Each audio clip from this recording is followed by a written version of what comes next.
நம்ம திருவள்ளூர் மாவட்ட செய்திகள். திருவள்ளூர் மாவட்டம் ஆற்காடுகுப்பம் அரசு மேல்நிலைப் பள்ளியில் சுமார் 800க்கும் மேல் மாணவ மாணவியர்கள் பயின்று வருகின்றனர்.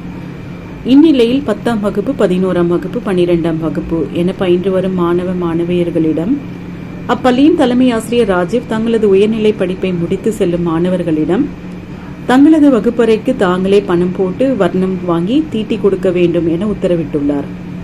தலைமை ஆசிரியரின் உத்தரவின் பெயரில் மாணவர்கள் தங்கள் பெற்றோர்களிடம் பெற்ற பணத்தில் வர்ணம் வாங்கி தங்களது வகுப்பறைக்கு தாங்களாகவே வர்ணம் தீட்டியது பெரும் சர்ச்சை ஏற்படுத்தியுள்ளது. மாணவர்களை வைத்து வர்ணம் தீட்டியதுதான் பெரும் கேள்வியாக உள்ளது. இதுபோன்ற செயல்களில் இனி வரும் காலங்களில் எப்படியும் நடக்கக்கூடாது என்பதே பெற்றோர்களின் கோரிக்கையாக உள்ளது. செய்தியாளர் நவீன்.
இது போன்ற செய்திகளை காண எங்கள் சேனலை லைக் பண்ணுங்க, ஷேர் பண்ணுங்க, சப்ஸ்கிரைப் பண்ணுங்க.